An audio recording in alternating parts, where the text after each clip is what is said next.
പ്രിയപ്പെട്ട പ്രേക്ഷകരെ എല്ലാവർക്കും നമസ്കാരം. ഒപ്പം തന്നെ ഏറ്റവും മികച്ചൊരു ഓണം കൂടി ആശംസിക്കുന്നു. എൻ്റെ പേര് ബാദുഷ ജമാൽ. ഞാനൊരു മാധ്യമപ്രവർത്തകനാണ്. ഇത് പറയാൻ ഒരു കാരണം കൂടിയുണ്ട്. നമ്മളിന്ന് സംസാരിക്കുന്ന വിഷയം അങ്ങനെയുള്ളതായതുകൊണ്ടാണ് ഞാനിപ്പോൾ എൻ്റെ പേര് ബാദുഷ ജമാൽ ആണ് എന്ന് എടുത്തു പറഞ്ഞുകൊണ്ട് ഈ വിഷയത്തെക്കുറിച്ച് സംസാരിക്കാൻ പോകുന്നത്. സമീപകാലത്ത് കേരളത്തിൽ നടന്ന വിവിധ സാമൂഹിക ചർച്ചകളിൽ ഏറ്റവും വലിയ രീതിയിൽ ശ്രദ്ധിക്കപ്പെട്ട ഒന്നാണ് തൊടുപുഴ ജുമാ മസ്ജിദ് ചീഫ് ഇമാം ആഷിഖ് ദാരിമിയുടെ പ്രസംഗവും അതിനെതിരെ കേരളത്തിലെ യുവതലമുറ നൽകിയ ശക്തമായ മറുപടിയും. മുസ്ലിങ്ങൾ ഓണം ആഘോഷിക്കരുതെന്നും ആഘോഷ പരിപാടികളിൽ പങ്കെടുക്കരുതെന്നുമുള്ള തൊടുപുഴ ജുമാ മസ്ജിദ് ചീഫ് ഇമാം ആഷിഖ് ദാരിമിയുടെ ആഹ്വാനം കേരളത്തിലെ വിശ്വാസികളും അതുപോലെ പുതുതലമുറയും അങ്ങേയറ്റം ദൃഢതയോടെ തള്ളിക്കളഞ്ഞത് നമ്മൾ കണ്ടതാണ്. അതുമായി ബന്ധപ്പെട്ട് നിരവധി വീഡിയോ ആണിപ്പോൾ സോഷ്യൽ മീഡിയയിൽ പ്രചരിച്ചുകൊണ്ടിരിക്കുന്നത്. അത് അനുകൂലിച്ചും പ്രതികൂലിച്ചുമുള്ള വിഷയത്തിൽ നിരവധി വീഡിയോകൾ പ്രചരിക്കുന്നുമുണ്ട്. കഴിഞ്ഞ ദിവസങ്ങളിൽ നാടൊട്ടുക്ക് നടന്ന ഓണാഘോഷങ്ങളിലെല്ലാം മുസ്ലിം മതസ്ഥരായ നൂറുകണക്കിന് ആളുകളാണ് യാതൊരു സങ്കോചവുമില്ലാതെ ഓണാഘോഷങ്ങളിൽ പങ്കെടുത്തത്. തട്ടമിട്ട പെൺകുട്ടികളടക്കമുള്ളവർ വിവിധ കലാപരിപാടികളിൽ സജീവമായി പങ്കെടുക്കുന്നതും ഓണം ഘോഷയാത്രയുടെ മുൻനിരയിൽ തന്നെയുള്ളതുമായ നിരവധി ദൃശ്യങ്ങളാണ് ഇപ്പോൾ സോഷ്യൽ മീഡിയയിൽ വലിയ രീതിയിൽ തരംഗമായി മാറിക്കൊണ്ടിരിക്കുന്നത്. മുഖ്യധാര മാധ്യമങ്ങൾ കേരളത്തിലെ വിവിധ ഭാഗങ്ങളിൽ നിന്നും ചിത്രീകരിച്ച ഓണാഘോഷ പരിപാടികളിലെല്ലാം മുസ്ലിം വിദ്യാർത്ഥികളെയും യുവജനങ്ങളുടെയും സജീവ സാന്നിധ്യം ക്യാമറയിൽ വളരെ വ്യക്തമായി തന്നെ പതിയുകയും ചെയ്തിരുന്നു. മതമൈത്രിക്ക് പണ്ടേ പുകൾപ്പെട്ട കേരളത്തിൽ ഇത്തരം വിഭജനവാദങ്ങൾ ഉയർത്തിക്കൊണ്ടുവന്ന വിവിധ മതവിഭാഗങ്ങൾക്കിടയിൽ ഭിന്നിപ്പുണ്ടാക്കാൻ ആര് ശ്രമിച്ചാലും അത് നടക്കില്ലെന്നുള്ള ശക്തമായ സന്ദേശമാണ് കേരളീയ പൊതുസമൂഹവും അതുപോലെ പുതുതലമുറയും ഇതിലൂടെയെല്ലാം നൽകിക്കൊണ്ടിരിക്കുന്നത്. കഴിഞ്ഞ ദിവസമാണ് മുസ്ലിങ്ങളെ ഓണാഘോഷങ്ങളിൽ നിന്നും പരസ്യമായി വിലക്കിക്കൊണ്ട് ഈ പറഞ്ഞ ചീഫ് ഇമാമായ ആഷിഖ് ദാരിമി പ്രസംഗിച്ചത്. ആദ്യം ആ പ്രസംഗം ഒന്ന് കണ്ടുവരാം. ഒരാൾക്കും വെറുപ്പ് തോന്നാൻ പാടില്ല. ഓണം കടന്നു വരികയാണല്ലോ, ആഘോഷങ്ങൾ കടന്നു വരികയാണല്ലോ. ഈ സമയത്തിന്റെ പ്രിയപ്പെട്ടവരെ മുസ്ലിമീങ്ങളാകുന്ന ചെറുപ്പക്കാരോട് പറയുകയാ, നമ്മുടെ സ്കൂളുകളില്, നമ്മുടെ കോളേജുകളില്, നമ്മുടെ നാടുകളില് ആഘോഷം നടക്കുമ്പോ അതിന് പങ്കിടാൻ പാടില്ല. നമ്മുടെ മക്കളിന്റെ പ്രിയപ്പെട്ടവരെ ആഘോഷത്തിന് പോകുമ്പോ ഓണമെന്റെ പ്രിയപ്പെട്ടവരെ മുസ്ലിമീങ്ങൾക്ക് ആഘോഷിക്കാൻ പാടില്ല. ഹൈന്ദവരെ സ്നേഹിക്കേണ്ടതാ, ക്രൈസ്തവരെ ബഹുമാനിക്കേണ്ടതാ, മറ്റുള്ള മതക്കാരെ ബഹുമാനിക്കേണ്ടതാ. എന്നാൽ ആദർശം വിട്ടുകളിക്കാൻ പാടില്ല.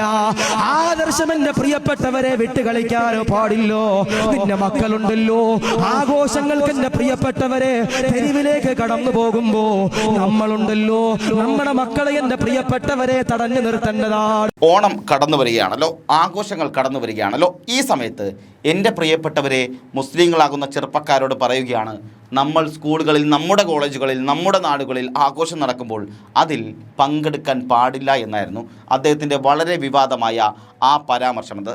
ആ ജാതിമത രാഷ്ട്രീയ ചിന്തകൾക്കെല്ലാം അപ്പുറം കേരളത്തെ ഒരുമിപ്പിക്കുന്ന ഒരു ഓണാഘോഷത്തിൻ്റെ മാറ്റ് ഓരോ വർഷത്തോടും കൂടി വർദ്ധിച്ചു വരുന്നു എന്നുള്ളത് തന്നെയാണ് നമുക്ക് പൊതുവായി നടക്കുന്ന ആഘോഷങ്ങളിൽ നിന്നും വ്യക്തമാകുന്നത്. ഓരോരുത്തരും ജാതി മതഭേദമന്യേ ഓണം വലിയ രീതിയിൽ ആഘോഷിക്കുന്നത് നമ്മൾ കണ്ടുകൊണ്ടേയിരിക്കുകയാണ്. മുൻകാലങ്ങളിലൊക്കെ ഒരുപക്ഷെ വീട്ടിലും നാട്ടിലുമൊക്കെ മാത്രമായിരുന്ന ആഘോഷങ്ങൾ പരിമിതപ്പെടുത്തിയിരുന്നുവെങ്കിൽ പോലും ഇപ്പോൾ പൊതു ഇടങ്ങളിൽ, പ്രത്യേകിച്ചും ഓഫീസുകൾ, കോളേജുകൾ, സ്കൂളുകൾ എന്നിവിടങ്ങളിലൊക്കെ വളരെ വർണ്ണാഭമായ ഘോഷയാത്രയാണ്, അല്ലെങ്കിൽ വളരെ വർണ്ണമായ ഘോഷയാത്രയോടൊപ്പമുള്ള ഓണാഘോഷമാണ് കഴിഞ്ഞ കുറേ നാളുകളായി നമ്മൾ കണ്ടുകൊണ്ടിരിക്കുന്നത്. പക്ഷേ ഇത്തവണത്തെ ആഘോഷങ്ങളുടെ മാറ്റം ഒരു അല്പം കൂടി എന്ന് തന്നെ നമ്മൾ പറയേണ്ടി വരും. കാരണം അത്തരം അതിഗംഭീരമായ ദൃശ്യങ്ങളാണ് കേരളത്തിൻ്റെ വിവിധ ഭാഗങ്ങളിൽ നിന്നും നമുക്ക് ലഭിച്ചുകൊണ്ടിരിക്കുന്നത്. ഒരു കാര്യം കൂടി എടുത്തു പറയട്ടെ. ഇവിടെ നമ്മൾ എതിർക്കേണ്ടത് എപ്പോഴും അത് ഹിന്ദു വർഗീയതയായിരുന്നാലും ക്രിസ്ത്യൻ വർഗീയതയായിരുന്നാലും മുസ്ലിം വർഗീയതയായിരുന്നാലും നമ്മളതിനെ എതിർക്കപ്പെടുക തന്നെ ചെയ്യും, എതിർക്കപ്പെട്ടേ മതിയാകൂ. കാരണം നമ്മളെല്ലാവരും മനുഷ്യരാണ്, മലയാളികളാണ്, ഭാരതീയരാണ്, ഇന്ത്യക്കാരാണ്. നമ്മളെ സംബന്ധിച്ചോളം നമുക്ക് ജാതി, മതം, വർഗം, വർണ്ണം, രാഷ്ട്രീയം ഇതൊന്നും നമ്മുടെ വിഷയമേ അല്ല.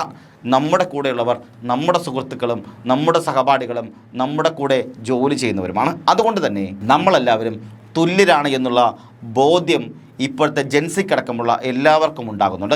അതുകൊണ്ടാണ് ഞാൻ ആദ്യമേ പറഞ്ഞത് എൻ്റെ പേര് ബാദുഷ ജമാലാണ് എന്ന് എടുത്തു പറഞ്ഞുകൊണ്ടാണ് നമ്മൾ ഇതിനെക്കുറിച്ച് സംസാരിക്കുന്നത് പോലും. ഇവിടെ ഏതാനും വർഷങ്ങൾക്ക് മുന്നേ ഹിന്ദു ഐക്യവേദിയുടെ നേതാവ് ശശികല പറഞ്ഞൊരു കാര്യമുണ്ട്. അതിപ്പോഴും എല്ലാ ഓണത്തിനും ട്രോളുകളായി മാറാറുണ്ട്. അതായത് ഓണം ഹിന്ദുക്കൾ ആഘോഷിക്കരുതെന്നും നമ്മൾ ആഘോഷിക്കേണ്ടത് വാമന ജയന്തി ആയിരുന്നു എന്നുമാണ് അന്ന് ശശികല പറഞ്ഞത്. ആ ദൃശ്യങ്ങൾ കൂടി നമുക്കൊന്ന് കണ്ടുവരാം. കയറി കൊളുത്തിയെങ്കിലും അന്ന് ചോദിച്ചൊരു ചോദ്യം ഇന്നും ഉത്തരം കിട്ടാതെ കിടക്കുക. ഏതെങ്കിലും ഒരു പുരാണത്തിലോ ഇതിഹാസത്തിലോ മഹാബലി കേരളം ഭരിച്ചിരുന്നു എന്നതിനൊരു തെളിവാണ് ഞാൻ ചോദിച്ചത്. അത് ഏത് പുരാണാലും ഇതിഹാസമാകാം, അതിന്റെ പിൻബലമുള്ളൊരു വഴി. എന്റെ അച്ഛനും അമ്മയ്ക്കൊക്കെ വിളിച്ചു പലരും, പക്ഷെ ഇതിന് തെളിവ് ഇപ്പോഴും തന്നിട്ടില്ല. ഇന്ന പുരാണത്തിൽ പറയുന്നു മഹാബലി കേരളം ഭരിച്ചിട്ടുണ്ട് എന്നുള്ളത്. മഹാബലി കേരളം ഭരിച്ചിട്ട് ഇവിടെ ഭക്തനെയും ഭഗവാനെയും ഒരുപോലെ ഓർക്കുന്ന ഒരു ആഘോഷം എന്ന നിലയിൽ ഓണത്തെ എടുക്കാം, നമുക്ക് കുഴപ്പമില്ല. മഹാബലിയെ ആദർശവൽക്കരിക്കാൻ വേണു എന്ന് പറയുന്ന ധാരാളം ആളുകൾ ഇവിടെ ഉണ്ട്. ഇത്ര നല്ല ഭരണാധികാരിയാണെങ്കിലും നമ്മളെ ഭരിക്കേണ്ടത് അതാണ് മഹാബലിക്ക് പറ്റിയത്. സാമ്രാജ്യത്വത്തിനെതിരെ ഒരു കുഞ്ഞിക്കാല് വെച്ച സ്വാതന്ത്ര്യ സമരത്തിന്റെ ഒരുപക്ഷെ നമുക്കൊക്കെ ഉള്ള പ്രേരണയാണ്. ഇപ്പോൾ നമ്മൾ കണ്ടതും അതുമായി ബന്ധപ്പെട്ട വീഡിയോ, അതായത് ശശികല പറയുന്നതും ഇതാണ്. അതായത് ഓണം ആഘോഷിക്കരുത്, ഓണം ആഘോഷിക്കാൻ പാടില്ല എന്നുള്ളത്. അതേ തരത്തിലുള്ള അല്ലെങ്കിൽ മറ്റൊരു തരത്തിലാണ് ഇപ്പോൾ ആഷിഖ് ദാരിമിയും പറയുന്നത് ഓണം മുസ്ലിങ്ങൾ ആഘോഷിക്കരുതെന്ന്. ഒരു ഭാഗത്ത് പറയുന്നു ഓണം മുസ്ലിങ്ങൾ ആഘോഷിക്കരുതെന്ന്, മറുഭാഗത്ത് പറയുന്നു ഓണം ഹിന്ദുക്കൾ ആഘോഷിക്കരുതെന്ന്.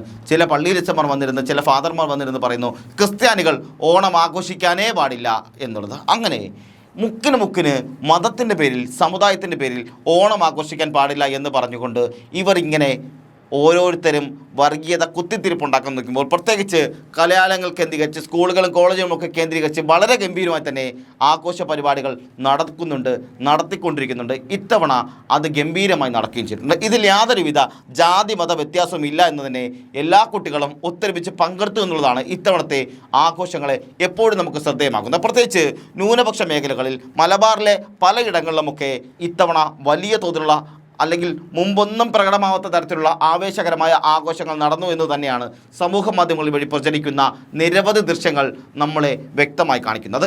ഇത് തന്നെ പലയിടങ്ങളിലും വലിയ രീതിയിൽ ചൂണ്ടിക്കാണിക്കപ്പെടുന്നുണ്ട്. പ്രത്യേകിച്ചും ഈ ഭൂരിപക്ഷ കലാലയങ്ങൾ, കോളേജുകൾ, അതുപോലെ വനിതാ കോളേജുകളും മറ്റുമൊക്കെ ഇത്തവണ ആഘോഷങ്ങൾ അങ്ങേയറ്റം കെങ്കേയമായി നടക്കുന്നത് നമ്മളിതാ കണ്ടു കഴിഞ്ഞു. ഇന്ന് ഉത്രാട ദിനമാണ്. കേരളത്തിലെ ഓരോരുത്തരും ഉത്രാടപ്പാച്ചിലുമാണ്.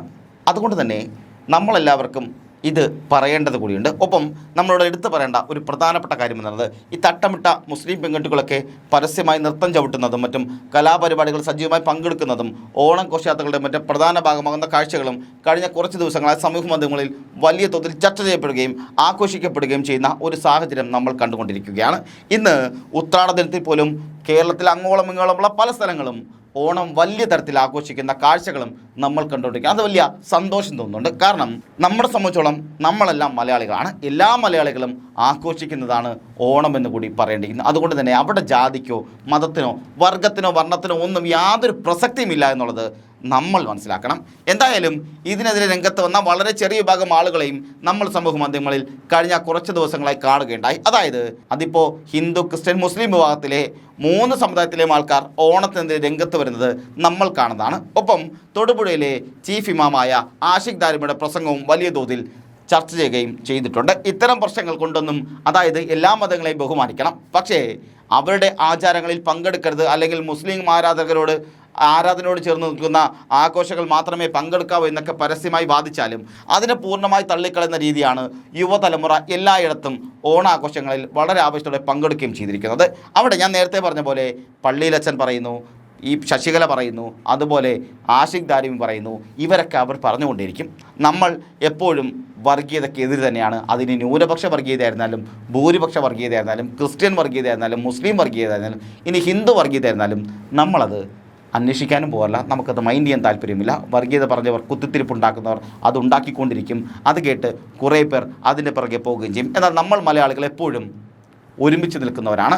അതാണ് ഏറ്റവും സന്തോഷം തോന്നുന്നൊരു കാര്യമെന്ന് പറയുന്നത്. എന്തായാലും ആദ്യഘട്ടങ്ങളിൽ ഓഫീസുകളിലെയും കലാലയങ്ങളിലെയും ഒക്കെ ഓണാഘോഷങ്ങളിൽ സജീവമായി പങ്കെടുത്ത ശേഷം ഇപ്പോൾ ഉത്രാടപ്പാച്ചിൽ നോക്കുമ്പോഴും പൊതുവിടങ്ങളിൽ, പ്രത്യേകിച്ച് മാർക്കറ്റുകളിലും മിഠായി തെരുവ് പോലുള്ള പ്രധാന വ്യാപാര കേന്ദ്രങ്ങളിലുമൊക്കെ വലിയ തോതിൽ ആളുകൾ ഓണം ആഘോഷിക്കാൻ സാധന സാമഗ്രികൾ വാങ്ങാൻ വന്നിരിക്കുന്ന കാഴ്ചകളാണ് കാണാൻ സാധിക്കുന്നത്. ഒപ്പം ഓണസദ്യ മറ്റുമൊക്കെ വിതരണം ചെയ്യുന്ന റെസ്റ്റോറൻറ്റുകളിലും കാറ്ററിംഗ് കേന്ദ്രങ്ങളിലുമൊക്കെ വലിയ തോതിൽ മുസ്ലിം ഭാഗത്തു നിന്നുള്ളവരുടെ ബുക്കിങ്ങുകളും ഓർഡറുകളും ഇത്തവണ ലഭിക്കുന്നുണ്ട് എന്നുള്ളതും നമുക്ക് കാണാനും പറയാനും സാധിക്കുന്നുണ്ട്. എന്തായാലും എല്ലാവരും ഒറ്റക്കെട്ടായി തന്നെ ഒരുമിച്ച് തന്നെ ഓണം ആഘോഷിക്കുന്ന ആ ഒരു മാവേലി നാടിൻ്റെ സങ്കല്പം അതേ അർത്ഥത്തിൽ നിലനിൽക്കുന്ന ഒരു മനോഹര സാഹചര്യം തന്നെയാണ് ഇത്തവണ ഉണ്ടായിരിക്കുന്നത്. ഒരു കാര്യം കൂടി പറയാനുണ്ട്. ഇവിടെ ഇപ്പോൾ മഹാബലി രാജ്യം ഭരിച്ചതോ അല്ലെങ്കിൽ വാമനം വന്ന് ചവിട്ടിത്താഴ്ത്തതോ ഒന്നും അല്ല വിഷയം എന്ന് പറയുന്നത്. നമ്മുടെ രാജ്യത്ത് എപ്പോഴും നെൽകൃഷിക്ക് പ്രാധാന്യമുള്ള സ്ഥലമായിരുന്നു കേരളം എന്ന് പറയുന്നത്. അതുകൊണ്ട് തന്നെ ഒരു മഴ മാറി കേരളത്തിൽ ഈ പറഞ്ഞ നെൽകൃഷികൾ കൊയ്തെടുക്കുന്ന കാലമാണ് ഈ പറഞ്ഞ ചിങ്ങമാസം എന്ന് പറയുന്നത്. ആ ചിങ്ങമാസത്തിൽ ഇതിനെ ആഘോഷമായി കണ്ട്, അതായത് നെല്ല് കൊയ്തെടുത്ത് അത് വിളവെടുക്കുകയും ആ വിളവ് വിറ്റ് കാശുണ്ടാക്കി അതിൽ നിന്നും സന്തോഷം കണ്ടെത്തി ആഘോഷിക്കുന്നതായിരുന്നു നമ്മുടെ സംസ്കാരം എന്ന് പറയുന്നത്. പിന്നീട് അതിനെയാണ് ഓണമായി മാറുന്നതെന്ന് കൂടി പറയുന്നത്. മറ്റൊരു കാര്യം കൂടിയുണ്ട്. അതായത് ചിങ്ങത്തിന് മുന്നേയുള്ള ഈ പറഞ്ഞ മഴ, അതിശക്തമായ മഴ, അതുമായി ബന്ധപ്പെട്ടുള്ള സാഹചര്യങ്ങൾ അതെല്ലാം മാറി ആകാശം തെളിഞ്ഞ് പച്ചപ്പും ഹരിതാപയും മാറുന്ന, ഈ ജലാശയങ്ങൾ വരെ തെളിനീരായി മാറുന്ന, നല്ല സൂര്യോദയം ലഭിക്കുന്ന നല്ലൊരു ദിവസമാണ് ചിങ്ങമാസത്തിലുണ്ടാകുന്നത്. അതിനെയാണ് ആ നാട്ടുകാരെല്ലാം കൂടി ചേർന്ന് അതിനൊരു ആഘോഷമാക്കി കൊണ്ടാടുകയും അതിൽ എല്ലാ കുടുംബങ്ങളും ഒത്തുചേർന്ന് ഭക്ഷണം കഴിക്കുകയും പാട്ട് പാടുകയും ഈ പറഞ്ഞ ഒത്തൊരുമിച്ചിരിക്കുകയും ചെയ്യുന്ന, ഈ ബന്ധു വീടുകളിലൊക്കെ പോയി ഒരുമിച്ചിരുന്ന് സംസാരിക്കുന്ന, സ്നേഹം പങ്കിടുന്ന ഒരൊറ്റ കാര്യമേ ഉള്ളൂ ഓണം എന്ന് പറയുന്നത്. അതിന് പ്രത്യേകിച്ച് മാവേലിയോ അല്ലെങ്കിൽ മറ്റാരൊന്നും വരേണ്ട കാര്യമൊന്നുമില്ല. നമ്മളെ സംബന്ധിച്ചോളം ഒരുമിച്ച് സ്നേഹം പങ്കിടുക, അതാണ് എന്നും ഓണം എന്ന് പറയുന്നത്. അതിൽ ആരൊക്കെ വർഗീയത കുത്തിത്തിരിപ്പുണ്ടാക്കാൻ ശ്രമിച്ചാലും അത് നടത്തില്ല എന്ന് കൂടി പറയേണ്ടിയിരിക്കുന്നു. മറ്റൊരു കാര്യം, ഒരു തലത്തിലുള്ള വിലക്കുകൾ കൊണ്ടോ അല്ലെങ്കിൽ ഈ പറഞ്ഞ വിദ്വേഷങ്ങൾ കൊണ്ടോ നിഷേധങ്ങൾ കൊണ്ടോ ഒന്നും ഈ ഓണാഘോഷത്തിൻ്റെ യഥാർത്ഥ ആവേശത്തെയും സ്നേഹത്തെയും കെടുത്താൻ കഴിയില്ല എന്ന് തന്നെയാണ് നമുക്ക് ഇത്തരം ആഘോഷങ്ങളിൽ നിന്നും വളരെ വ്യക്തമായി മനസ്സിലാക്കാൻ കഴിയുന്നത്. എന്തായാലും മലബാർ മേഖല പോലെ തന്നെ കേരളത്തിലെ നാനാ മേഖലയിലും ഓണം മുമ്പത്തേക്കാളേറെ വർദ്ധിത വീര്യത്തോടെ ഏറ്റെടുത്തിരിക്കുന്ന കാഴ്ചയാണ് നമുക്ക് കാണാൻ കഴിയുന്നത്. യാതൊരുവിധ വ്യത്യാസവുമില്ലാതെ, ഭിന്നതകളുമില്ലാതെ എല്ലാവരും ഒന്നിച്ചു ചേരുന്ന ഒരു വലിയ സന്ദേശം തന്നെയാണ് ഈ സമൂഹത്തിന് നൽകാനും കഴിയുന്നത്. പണ്ടൊക്കെ നേരത്തെ പലപ്പോഴും ആഘോഷങ്ങൾ വലിയ തോതിൽ നടക്കുമ്പോൾ ചില മത നേതാക്കൾ മറ്റുമൊക്കെ ഈ ആഘോഷങ്ങൾ അതിര് കടക്കരുതെന്നൊക്കെ പറഞ്ഞ് വലിയ ആശങ്കകളോടെ രംഗത്ത് വരാറുണ്ടായിരുന്നു. എന്നാൽ ഇപ്പോൾ എല്ലാ മേഖലയിലും അത്തരം അനാവശ്യ ആഹ്വാനങ്ങളോ വിലക്കുകളോ ഉണ്ടായിട്ടില്ല എന്നുള്ളത് ശ്രദ്ധിക്കേണ്ട ഒരു കാര്യമാണ്. അക്ഷരാർത്ഥത്തിൽ നാടും നഗരവുമൊക്കെ ഓണത്തെ നെഞ്ചേറ്റി തങ്ങളുടെ സംഭാവനകളും അതുപോലെ സമഭാവനയും സാഹോദര്യമൊക്കെ ആ സങ്കല്പത്തിലൂടെ ഒന്നുകൂടി ഊട്ടിയുറപ്പിക്കുന്ന മനോഹരമായ കാഴ്ചയാണ് കേരളത്തിൽ ഉടനീളം നമുക്ക് കാണാൻ കഴിയുന്നത്. അതുകൊണ്ട് തന്നെ വീണ്ടും ഞാൻ പറയുന്നു, ഒരു വർഗീയതയ്ക്കും നമ്മുടെ മണ്ണിൽ സ്ഥാനമില്ല എന്ന് നമ്മൾ ഓരോരുത്തരും ഒരുമിച്ച് നിന്ന് പറയേണ്ട കാലമാണ് ഇപ്പോൾ വന്നുകൊണ്ടിരിക്കുന്നത്. അതുകൊണ്ട് തന്നെ ആ ഒരു വർഗീയത നമ്മൾ സമ്മതിച്ച് കൊടുക്കില്ല എന്ന് തന്നെ പറയേണ്ടിയിരിക്കുന്നു. ഒരിക്കൽ കൂടി എല്ലാ പ്രിയപ്പെട്ട പ്രേക്ഷകർക്കും, ഫോക്കസ് ന്യൂസ് ടിവിയുടെ എല്ലാ സ്നേഹമുള്ള പ്രേക്ഷകർക്കും 1000 ഓണാശംസകൾ.